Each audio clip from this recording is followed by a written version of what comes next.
ये बज़ाहिर एक आम सा दिन था, मगर अंजाम के एतबार से निहायत भारी साबित हुआ। गांव के एक कुशादा सहन में दरियां बिछी थीं, चेहरे संजीदा थे और नीयतें नेक। मकसद साफ था, रिश्ता तय करना। लड़के वाले इज्जत व एहतराम के साथ आए थे, सब कुछ खैर से मुकम्मल होता दिखाई दे रहा था, मगर किसी के वहमो गुमान में भी ना था कि एक शख्स की बेकाबू ज़बान इस खैर को फसाद में बदल देगी। घर के बुजुर्ग हाजी करीम थे, नर्म मिजाज, कमगो और मामला फहम। वो बार बार तस्बीह के दाने फेरते और दिल ही दिल में दुआ कर रहे थे कि बात भलाई से आगे बढ़े। मगर इस मजलिस में तवज्जो का असल मरकज कोई और ही था, चाचा शम्स।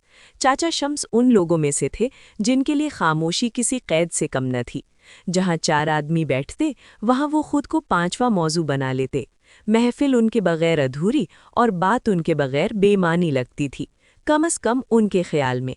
जैसे ही मजलिस पूरी तरह जमी, चाचा शम्स ने गला साफ किया और बोल उठे। वैसे हमें किस्से कहानियां सुनाने की ज़रूरत तो नहीं, मगर एक वाकया याद आ गया।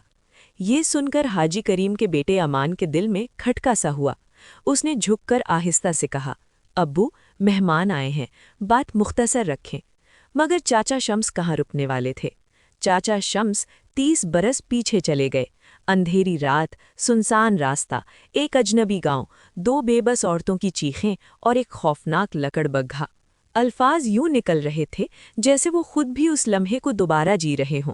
वो खुद को इस कहानी में ऐसा बहादुर बनाकर पेश कर रहे थे जैसे अकेले ही मौत से आंखें मिला ली हों, कि कैसे उन्होंने लकड़बग्घे से मुकाबला किया, कैसे उसे पीछे हटने पर मजबूर किया और कैसे पूरे गांव ने उन्हें शम्स पहलवान का लक़ब दिया।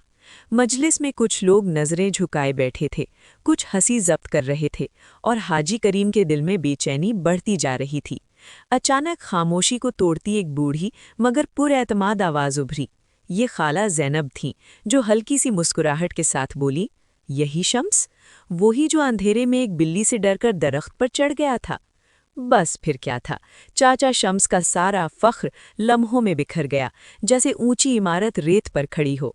खाला ज़ैनब ने तफसील से सबको याद दिलाया कि कैसे एक रात एक मामूली सी बिल्ली के साए से घबराकर शम्स चीखता रहा था और कैसे ज़ैनब और उसकी कज़न ने बिल्ली को भगाकर उसे दरख्त से नीचे उतारा था।